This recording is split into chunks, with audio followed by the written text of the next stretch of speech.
नमस्कार, मैं दीपक शर्मा और मेरे यूट्यूब मंच पर आपका स्वागत है। दोस्तों, दुनिया इधर से उधर हो जाए या यूं कहें आंधी आ जाए, तूफान आ जाए, कयामत आ जाए, लेकिन नरेंद्र मोदी किसी भी कीमत पर गुजरात हारना नहीं चाहते हैं। और शायद इसीलिए पिछले 8 महीने से लगातार अकेले दम पर वो गुजरात चुनाव की तैयारी कर रहे हैं। और अगर आपको याद आ रहा हो, 10 मार्च को यूपी के नतीजे आए थे, योगी दोबारा मुख्यमंत्री बने थे और उसके अगले दिन यानी 11 मार्च को, इसी साल 11 मार्च को नरेंद्र मोदी यूपी छोड़ के, जीत छोड़कर गुजरात चले गए। मकसद था गुजरात के चुनाव की तैयारी करना, पहली रैली करना 11 मार्च को।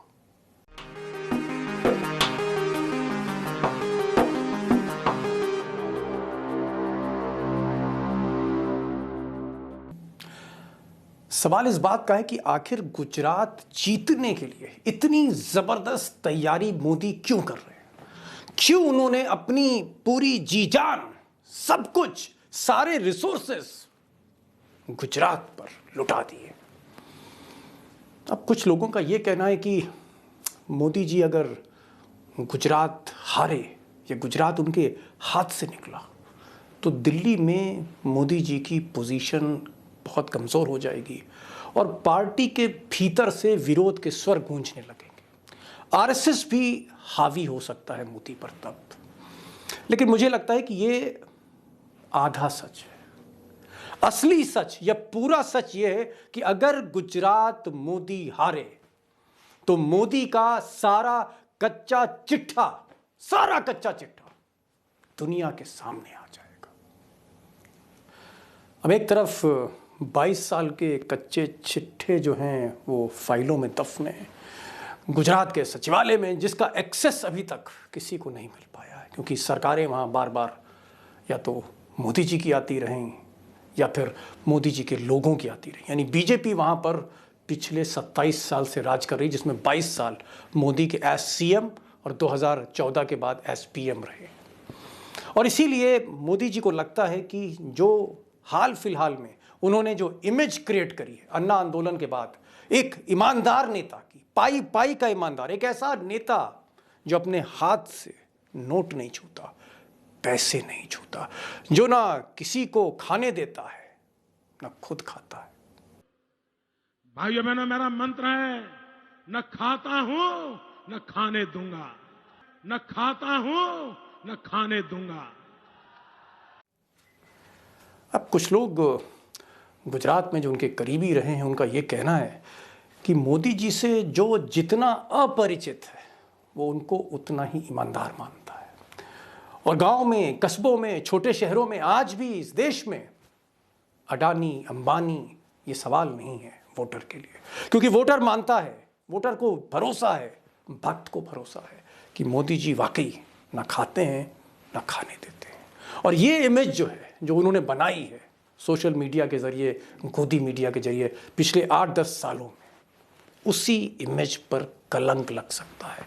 अगर सरकार बदली और दूसरी सरकार आ गई तो सचिवालय में, चीफ मिनिस्टर ऑफिस में, या फिर आप कहें कि विजिलेंस डिपार्टमेंट में या इकोनॉमिक ऑफेंस विंग में गुजरात पुलिस के, या तमाम मंत्रालयों में जो तमाम सौदे हैं जो अब तक छुपाए गए, जिन पर परतें हैं जो मोदी की इमेज को ढकते हैं कहीं ना कहीं, जहां दूध का दूध, पानी का पानी अब तक नहीं हुआ, लोगों को पता ही नहीं है कि इतिहास क्या है, उस इमेज पर टेंट लग सकता है।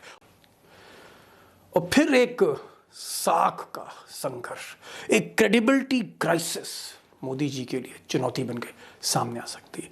लेकिन आप जानना चाहेंगे, आखिर बार बार जो मैं कच्चे चिट्ठे बोल रहा हूं, बार बार जो मैं 22 साल की उन फाइल्स की बात कर रहा हूं, वो है क्या? मैं चाहूंगा कि एक नजर आप मोदी फाइल्स पर भी डाल लें। अब यूं तो मोदी जी पर तमाम आरोप लगे, हर तरह के आरोप लगे, भ्रष्टाचार के भी आरोप लगे, जिनको गोदी मीडिया ने पूरी तरह दफन कर दिया पिछले 8 बरसों में। लेकिन ये जो चार्जेस हैं मुझे लगता है कि ये मेरे चार्जेस नहीं है, सरकारी एजेंसी, सरकारी जो संस्थाएं हैं, स्टैच्यूटरी बॉडी जो है, संवैधानिक संस्थाएं, ये उनके चार्जेस हैं। जैसे पहला चार्ज सीएजी की रिपोर्ट है, और ये सीएजी की रिपोर्ट 2012 की है, और ये इस रिपोर्ट में कहा गया है कि मोदी जी ने अनड्यू बेनिफिट्स दिए रिलायंस इंडस्ट्री लिमिटेड, मुकेश अंबानी को।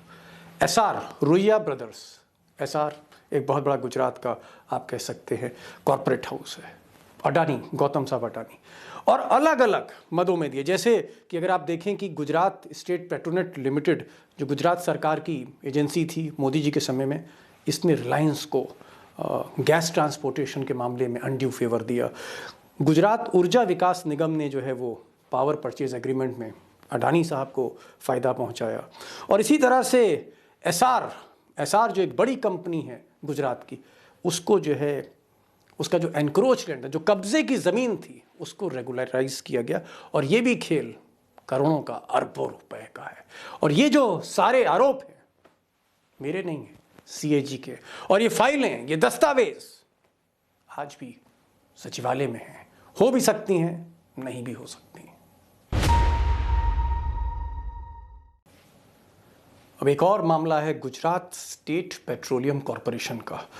अब ये जो गुजरात की सरकार की जो कंपनी थी, इसने गैस एक्सप्लोरेशन करने के लिए, प्रोडक्शन करने के लिए, मोदी जी के एक बड़े ड्रीम प्रोजेक्ट को पूरा करने के लिए, ज़मीन पर उतारने के लिए, उस सपने को तकरीबन 19,000 करोड़ से ज़्यादा, 19,000 करोड़ से ज़्यादा का बैंकों से लोन लिया। ये आरोप है जयराम रमेश साहब का। और उसके बाद इस पैसे का क्या हुआ, क्योंकि गैस का एक्सप्लोरेशन तो हुआ नहीं और ना ही प्रोडक्शन हुआ। अब ये एक बहुत बड़ा मामला है, लेकिन एक्सेस नहीं है उन फाइल्स तक, उन दस्तावेजों से। और मोदी जी को लगता है कि कहीं ना कहीं सरकार बदली तो फिर सबसे पहले यही मामला उठाया जाएगा, जिसको अब तक बीजेपी की सरकारें डिफेंड करती आ रही हैं कि कोई घपला नहीं हुआ है। गुजरात कोऑपरेटिव बैंक्स और गुजरात कोऑपरेटिव बैंक में भ्रष्टाचार के बहुत आरोप लगे, और अमित शाह साहब कहीं ना कहीं कोऑपरेटिव किंग आप कह सकते हैं उसको गुजरात के। बहुत से आरोप हैं, गंभीर आरोप हैं, जांचें भी हुई और कहीं कहीं जांचें दबाई भी गईं।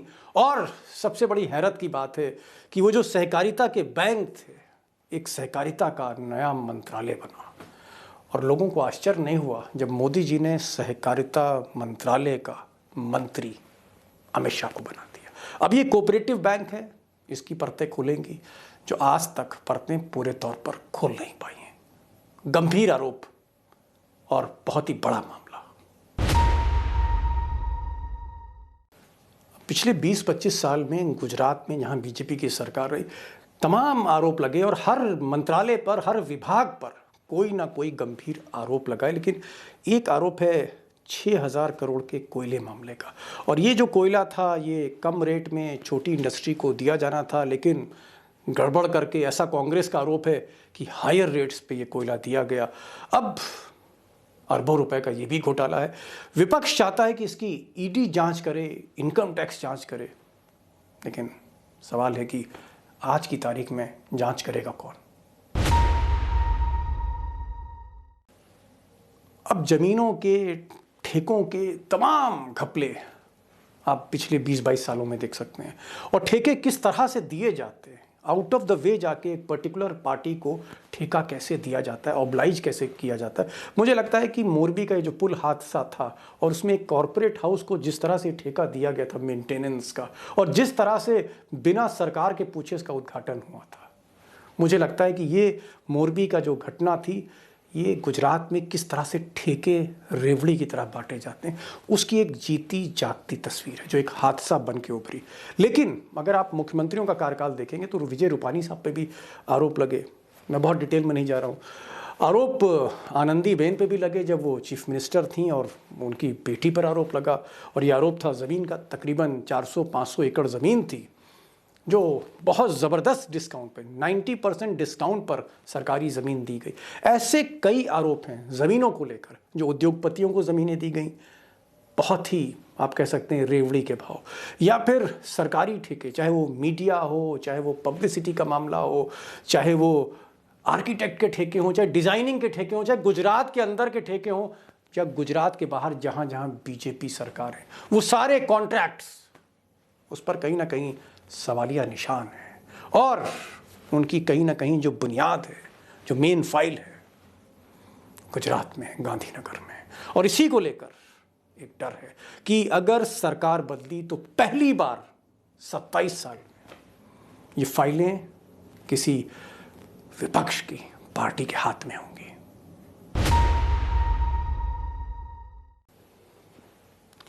अब दोस्तों, अगर आप गोवर्धन झड़पिया, जो एक टाइम के बीजेपी के बहुत बड़े नेता थे, इनका तो यहां तक आरोप है, और ये आरोप ऑन रिकॉर्ड है। उनका ये कहना है कि 2002 के बाद से जब मोदी जी के हाथ में सत्ता थी, 1 लाख करोड़ रुपए के घपले हुए हैं। मैं नहीं कह रहा, झड़पिया साहब कह रहे हैं, जो बीजेपी में थे, बीजेपी की सरकार में थे और बाद में मुखालिफ हो गए। अब ये वो मामले हैं जो सीएजी की रिपोर्ट से जाहिर हुए, या किसी ऑडिट रिपोर्ट में सामने आए, या फिर कोर्ट की प्रोसीडिंग में, अदालत की कार्रवाई में सामने आ गए, या विपक्ष ने कोई आरोप लगा दिया, ये तब सामने आए।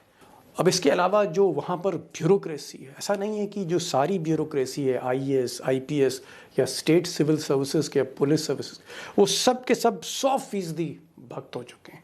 ऐसे बहुत से अधिकारी हैं जो ज़मीर वाले हैं, उनके पास भी ऐसे बहुत से सुराग हैं कि अगर नई सरकार आएगी तो उसके सामने वो तथ्य रखेंगे, फैक्ट्स रखेंगे। ऐसी सुबुगाहट गुजरात में है।